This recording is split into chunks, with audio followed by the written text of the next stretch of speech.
നമസ്കാരം. ഈ സനാതന ധർമ്മ പദ്ധതി അത് നിലകൊള്ളുന്നത് സനാതന ധർമ്മം എന്ന സൗധം നിലകൊള്ളുന്നത്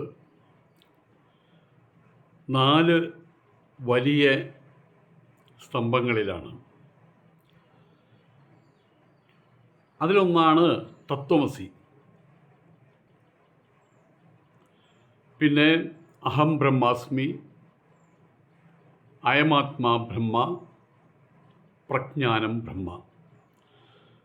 ഈ 4 തൂണുകളിൽ മേലാണ് ഈ സൗധം നിലകൊള്ളുന്നത്.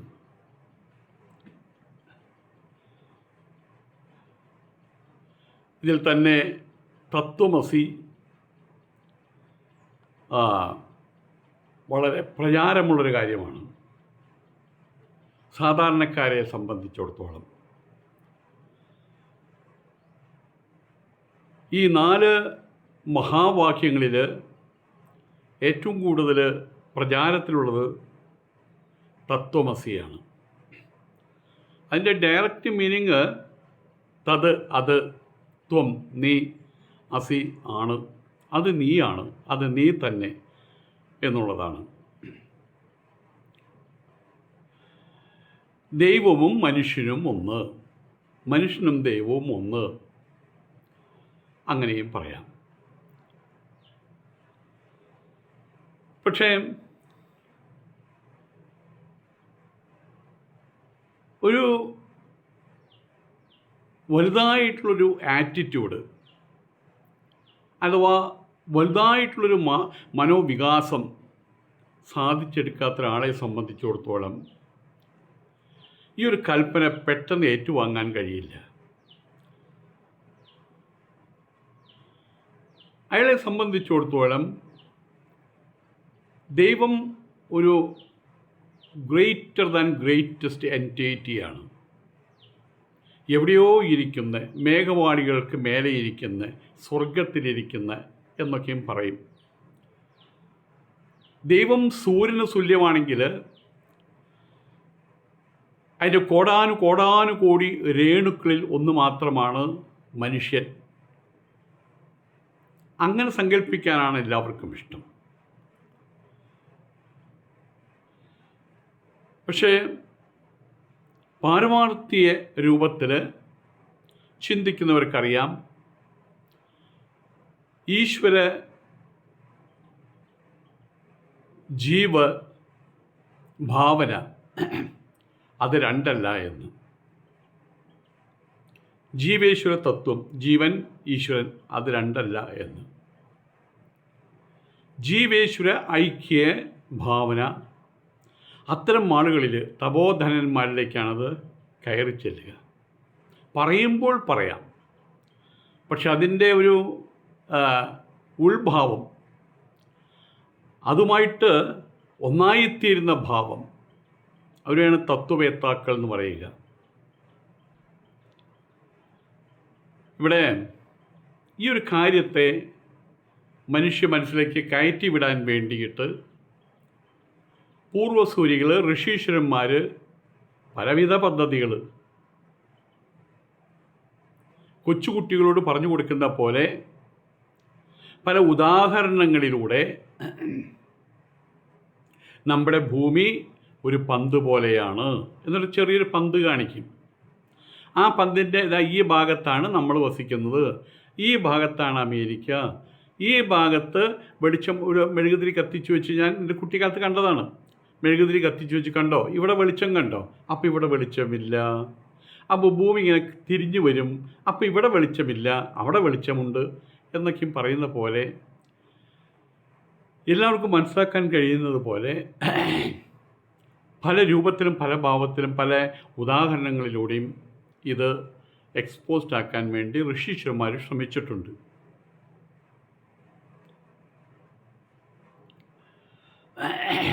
ആദ്യത്തെ ഭാവത്തിൽ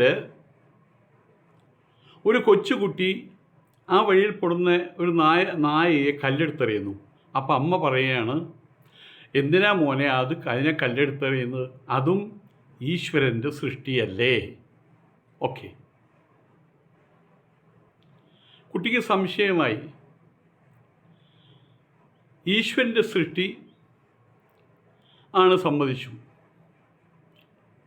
പിന്നീട് അമ്മ പറയുന്നത് അത് ഈശ്വരൻ്റെ ഒരു ഭാഗമാണ് എന്നാണ് പറയുന്നത്. അത് ഈശ്വരൻ സൃഷ്ടിച്ചു വിട്ടതല്ല, അത് ഈശ്വരൻ്റെ ഭാവമാണെന്ന് പറയുന്നു. പിന്നീട് ആ കുട്ടിയുടെ അമ്മ പറഞ്ഞ് മനസ്സിലാക്കുന്ന, മോനെ അതും ഈശ്വരനാണ് മോനെ എന്ന്. കുട്ടിക്കത് പിടികിട്ടുന്നില്ല.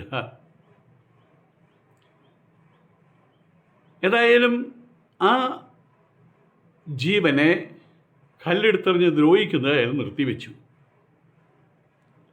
ഇങ്ങനെ പല രൂപത്തിലും ആചാര്യന്മാർ പല കഥകളിലൂടെയും ഈ സത്യത്തെ വെളിവാക്കാൻ ശ്രമിക്കാറുണ്ട്. അതിൽ വളരെയധികം പ്രശസ്തമായിട്ടുള്ളൊരു കൽപ്പനയാണ്, ഉപനിഷത്ത് കൽപ്പനയാണ്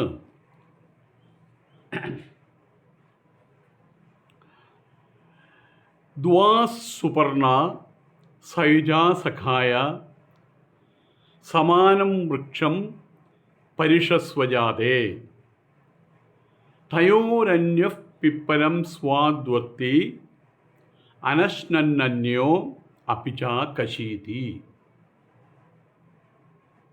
അതിൻ്റെ ഈ ശ്ലോകത്തിൻ്റെ അർത്ഥം ശങ്കരാചാര്യയ്ക്കും വളരെ ബൃഹത്തായിട്ട് എഴുതി വച്ചിട്ടുണ്ട്.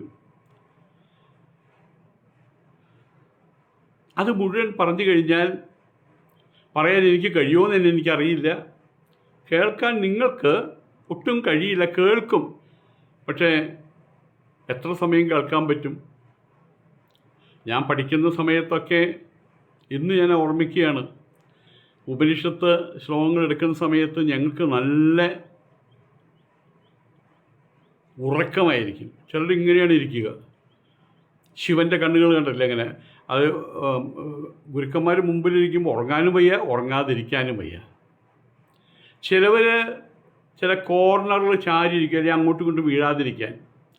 എന്നിട്ട് പുസ്തകം മുമ്പിൽ വയ്ക്കും, എന്നിട്ട് തലയാണ് താഴ്ത്തും,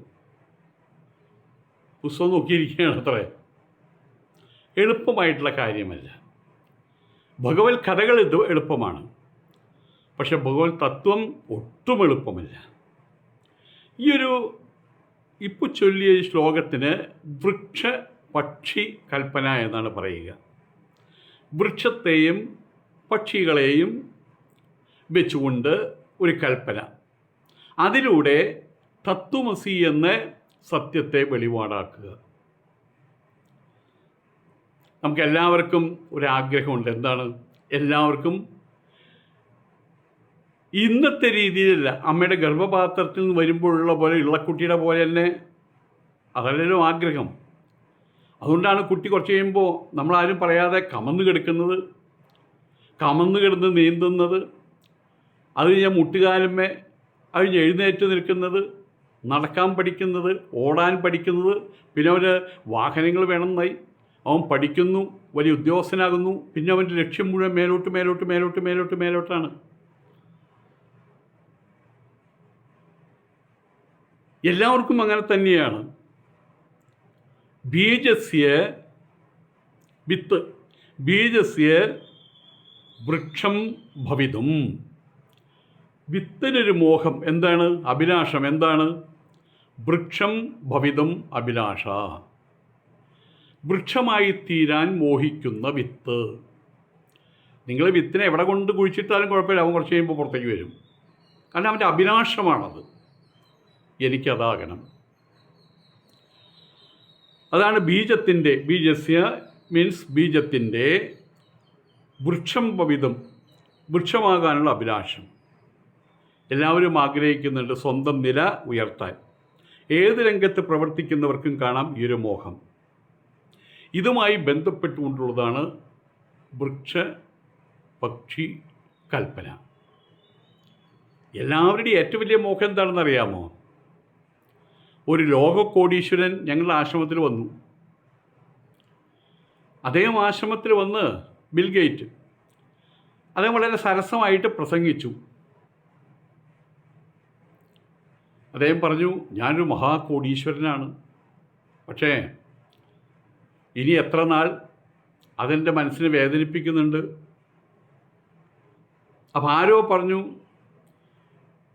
സന്യാസിമാരുടെ അടുത്ത് പോയി കഴിഞ്ഞാൽ മരിക്കാതിരിക്കാനുള്ള സൂത്രം അവർ പറഞ്ഞു തരുമെന്ന്. മൃത്യുഞ്ജയ മന്ത്രം എന്ന സൂത്രം. അദ്ദേഹം ഇവിടെ വന്നു.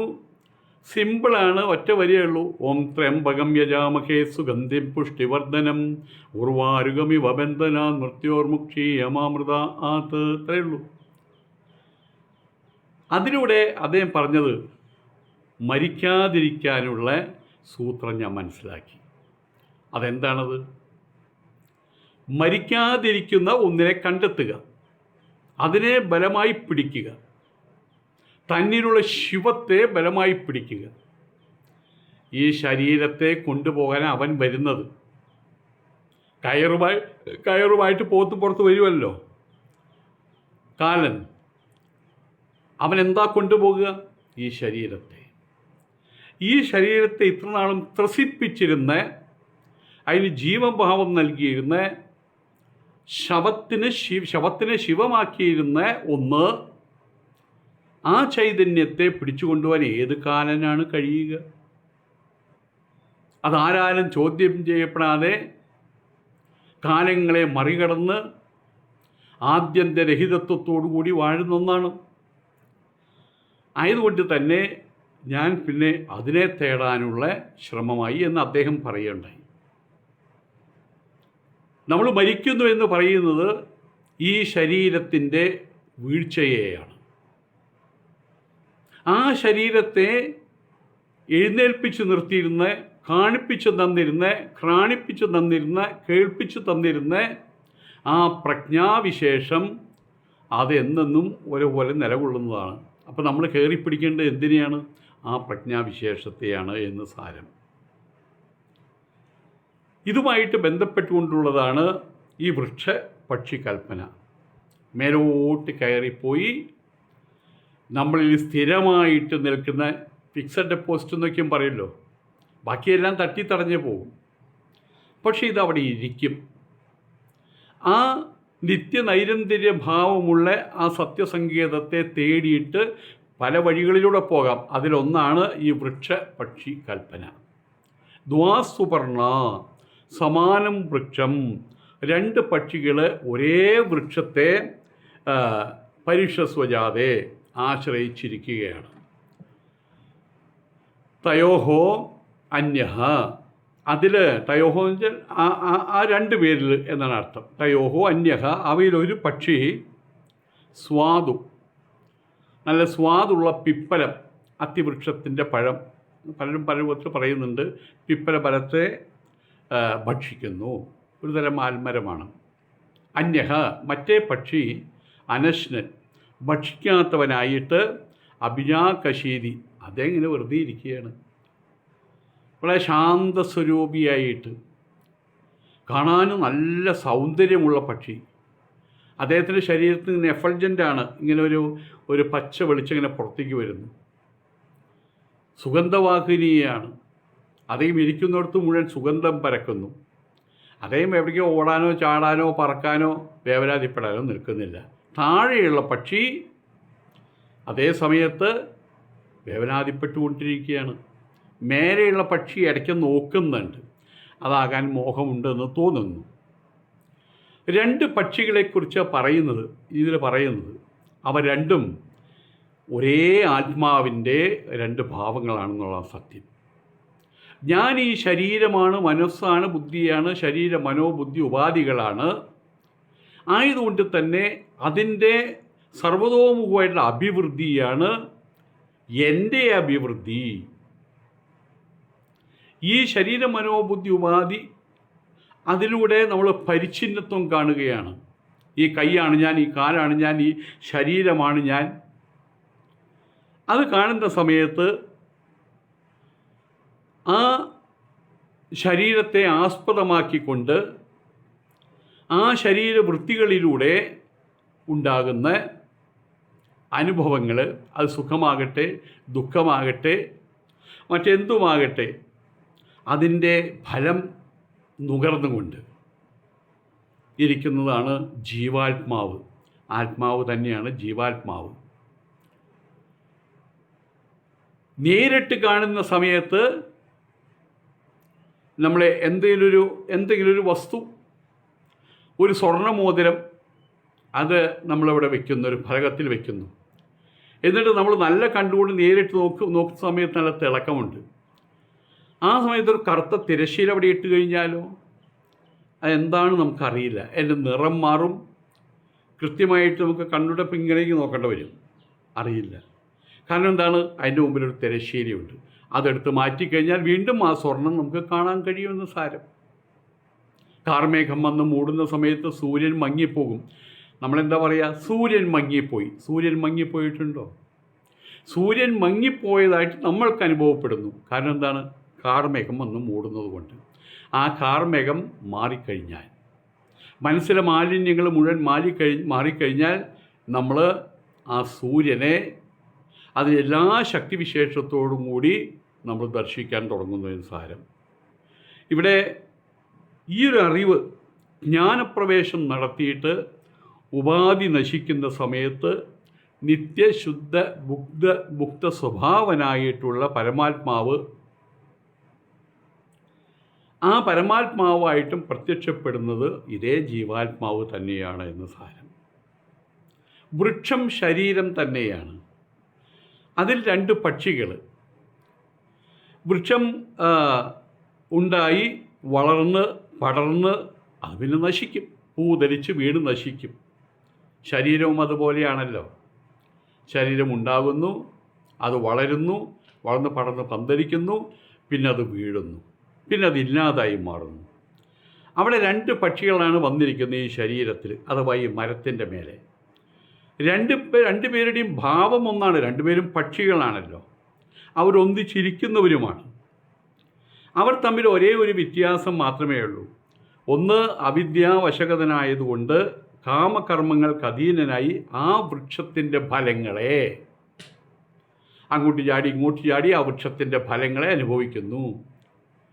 ചില ഫലങ്ങൾ കഴിക്കുന്ന സമയത്ത് അത് കെട്ട ഫലങ്ങളായിരിക്കും. അതിനകത്ത് പുഴുക്കളുണ്ടായിരിക്കും, അത് ചീഞ്ഞതായിരിക്കും. അപ്പോൾ അത് സുഖമല്ല അദ്ദേഹത്തിന് പ്രദാനം ചെയ്യുക, ദുഃഖം പ്രദാനം ചെയ്യുന്നു. മറ്റു ചില ഫലങ്ങൾ അത് നല്ല ഫലങ്ങളായിരിക്കാം, അത് സുഖത്തെ പ്രദാനം ചെയ്യുന്നു. ഈ ദേഹത്തിലുളവാകുന്ന സുഖ ദുഃഖ സ്വരൂപങ്ങളായിട്ടുള്ള കർമ്മഫലങ്ങളെ അത് അനുഭവിക്കുന്നു എന്ന് സാരം. എന്നും കുന്നോളം എന്ന് പറയാറില്ലല്ലോ, എന്ന് പറയാറുണ്ട്. എന്നിട്ട് പറയും അങ്ങനെ വരില്ല. എന്നും കാര്യങ്ങൾ കുന്നോളമല്ല. ഇന്ന് വരും നാളെ പോകും. ഒരു കയറ്റത്തിനൊരു ഇറക്കമുണ്ടാകും, ഒരു ദുഃഖത്തിനൊരു സുഖമുണ്ടാകും. എന്നും ഒരേപോലെ ഇരിക്കില്ല എന്നൊക്കെ എന്നുള്ള ഉപദേശങ്ങൾ കേട്ടിട്ടുണ്ടല്ലോ. ആയതുകൊണ്ട് തന്നെ സുഖ ദെൻ ദുഃഖ, ദെൻ ദുഃഖ ദെൻ സുഖ. അതാണ് സുഖ ദുഃഖ സ്വരൂപങ്ങളായിട്ടുള്ള കർമ്മഫലങ്ങൾ. മറ്റേ പക്ഷി അതിനറിയാം, ഈ കാണുന്നതും കേൾക്കുന്നതും അനുഭവിക്കാൻ കഴിയുന്ന ലോകമൊന്നും ശാശ്വതമല്ല. ഈ ശരീരവും ശാശ്വതമല്ല.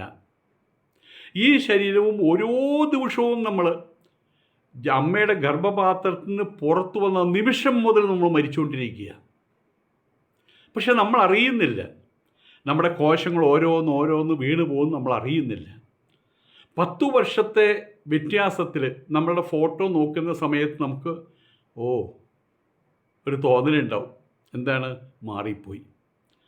എൻ്റെ സ്കൂളിൽ പോയി അല്ലെങ്കിൽ നിങ്ങളുടെ സ്കൂളിൽ പോയിട്ട് നിങ്ങളുടെ ഗ്രൂപ്പ് ഫോട്ടോയിൽ നിങ്ങളുടെ രൂപം ഒരു പക്ഷെ നിങ്ങൾക്ക് കണ്ടെത്താൻ പറ്റിയെന്ന് വരില്ല.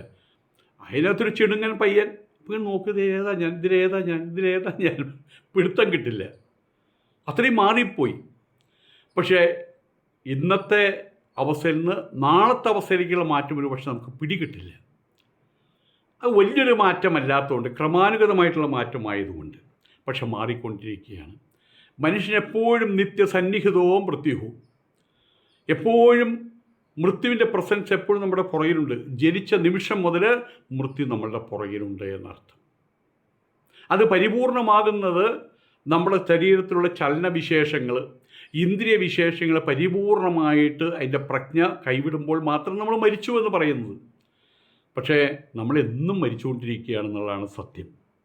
ഏതായാലും ആ ഒരു വിദ്യ, ആ ഒരു അറിവ്, ഈ കാണുന്നതും ഈ കേൾക്കുന്നതും ഈ അനുഭവിക്കാൻ കഴിയുന്നതുമായിട്ടുള്ള ഈ പ്രപഞ്ചം അതൊരു ഭൂതഗ്രാമമാണ്. പഞ്ചഭൂതങ്ങളാൽ നിർമ്മിതമാണ്. അത് ചേർത്ത് നിർത്തിയിരിക്കുകയാണ്. ഒരു കാലം കഴിയുമ്പോൾ അത് വിടർന്നു പോകും, അത് കൊഴിഞ്ഞു പോകും. ആയതുകൊണ്ട് തന്നെ അതിൽ നമുക്ക് ശാശ്വതത്വം കാണാൻ കഴിയില്ല.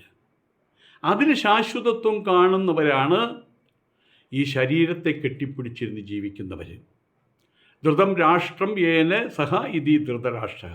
ആരാണോ കടമെടുത്തിട്ടുള്ള ഈ ശരീരത്തെ അതാണ് പരിപൂർണമെന്ന് കരുതിയിട്ട് അതിനെ കാലങ്ങൾക്കപ്പുറം കൊണ്ടുപോകാൻ, മരണമില്ലാത്തൊരു സത്വമാക്കി മാറ്റാൻ വേണ്ടി അതിനെ പരിപാലിച്ചുകൊണ്ട് ജന്മം കൊടുക്കുന്നത് അയാളാണ് കണ്ണില്ലാത്തവൻ, അയാൾ അന്ധൻ, കാണേണ്ടത് കാണുന്നില്ല എന്ന് സാരം. അതേ സമയത്ത് അറിവുള്ളവൻ, വിദ്യയുള്ളവൻ എന്ത് മനസ്സിലാക്കുന്നു? ഈ ശരീര മനോബുദ്ധികളല്ല സത്യം. അത് ഒരായുധമാണ്, പരമസത്യത്തെ കണ്ടെത്താനുള്ള ഒരു ആയുധം മാത്രമാണെന്ന് അയാൾ മനസ്സിലാക്കുന്നു എന്നർത്ഥം. അവിദ്യയ്ക്ക്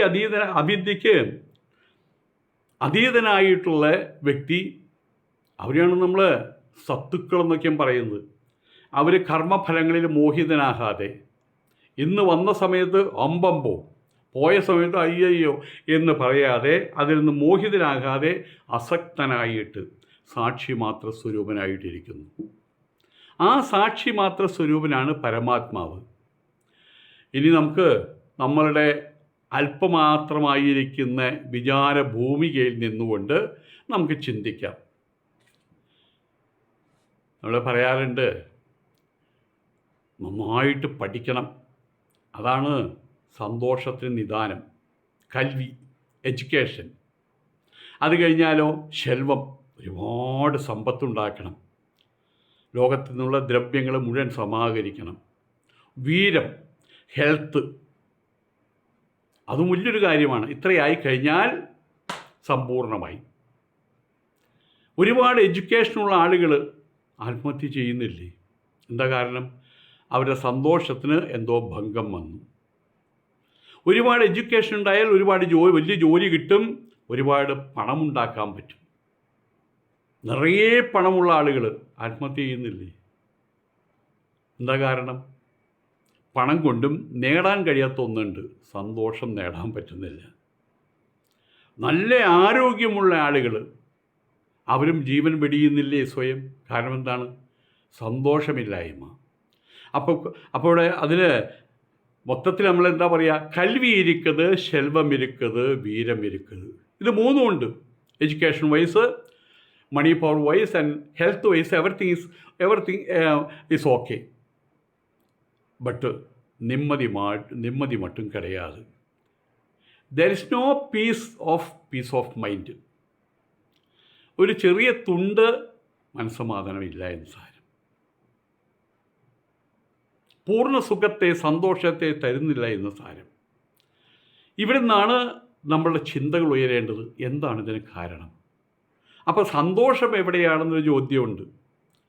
പണത്തിലല്ല സന്തോഷമെങ്കിൽ, ആരോഗ്യത്തിലല്ല സന്തോഷമെങ്കിൽ, വിദ്യാഭ്യാസത്തിലല്ല സന്തോഷമെങ്കിൽ, പിന്നെ എവിടെയാണ് സന്തോഷം? അതേക്കുറിച്ച് ഒരുപാട് സംസാരിക്കാൻ നമുക്ക് സമയമില്ല.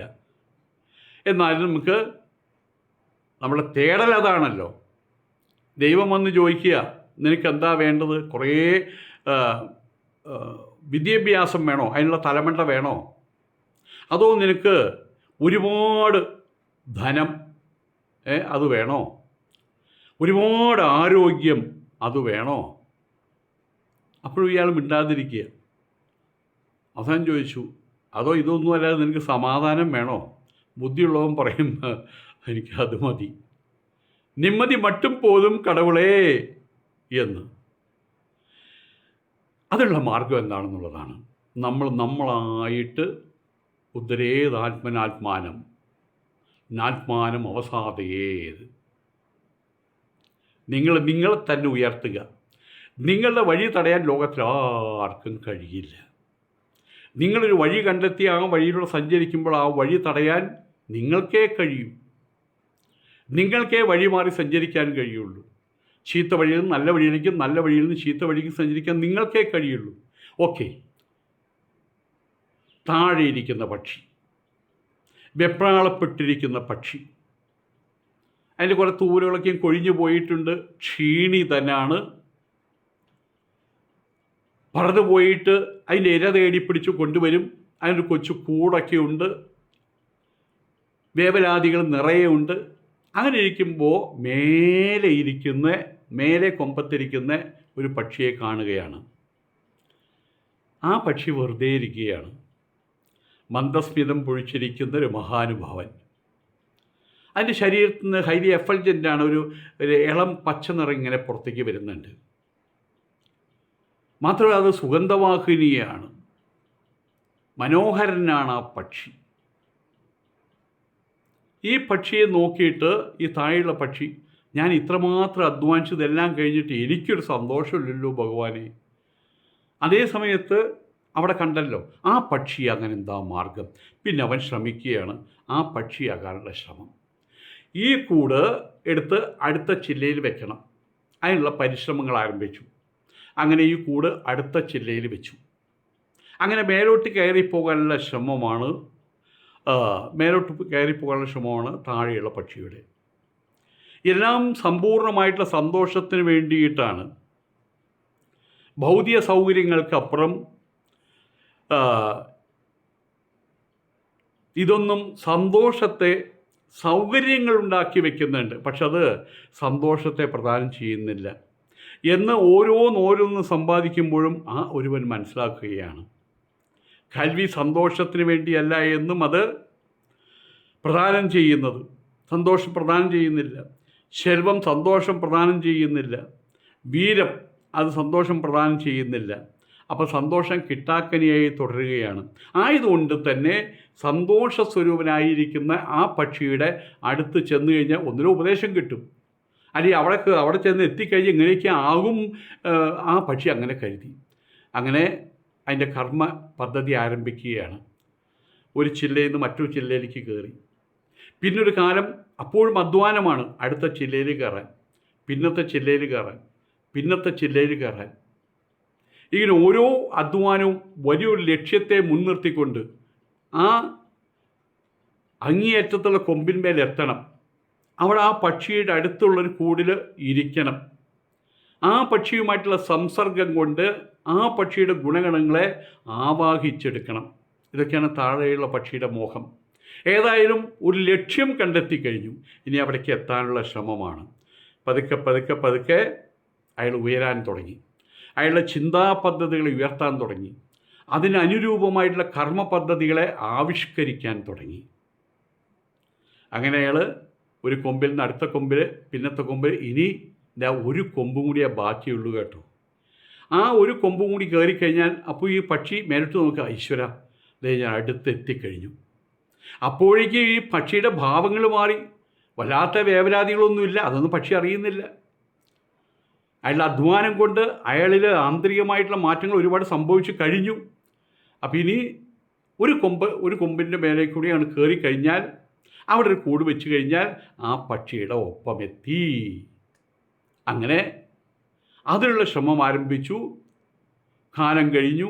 ഒരു സുപ്രഭാതത്തിൽ ഈ പക്ഷി ഏറ്റവും മേലത്തെ കൊമ്പുമ്പിലേക്ക് ചാടിക്കയറി. ആ പഴയ മുമ്പ് പറഞ്ഞ പോലെ ഹൈലി എഫൾജൻ്റ് ആയിട്ടുള്ള ആ പക്ഷി ഇരിക്കുന്ന ആ കൊമ്പിലേക്ക് ചാടിക്കയറി.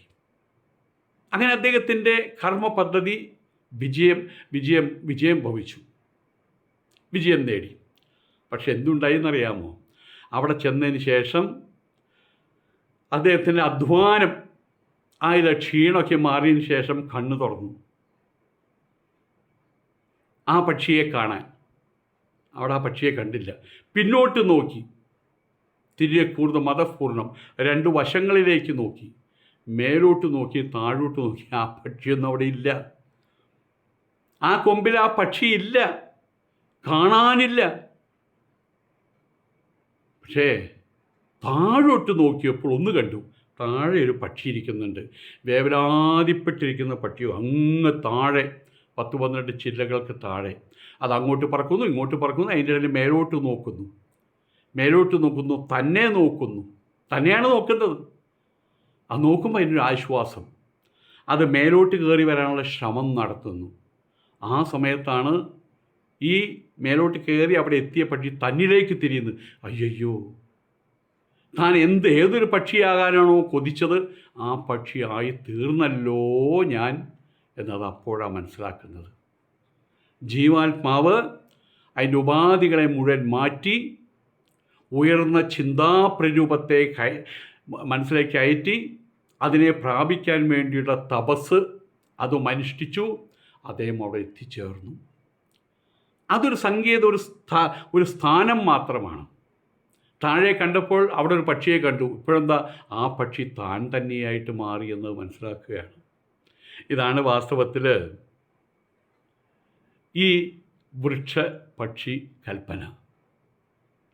ജീവാത്മാവ് തൻ്റെ ഉപാധികളെ നശിപ്പിച്ച് തൻ്റെ ശരീര മനോബുദ്ധി ഉപാധികൾ അതിനപ്പുറം അതിനെ നിലനിർത്തുന്ന പ്രജ്ഞാസ്വരൂപനാണ് താൻ എന്നറിയുമ്പോൾ അതായിട്ട് മാറുന്നൊരവസ്ഥ.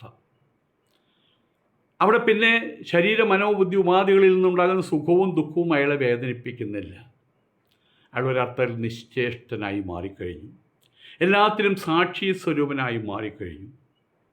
കാർമേഘമകന്നാൽ നിത്യസത്യസ്വരൂപനായിട്ടുള്ള സൂര്യൻ നമ്മുടെ മുമ്പിൽ തെളിയുന്നു.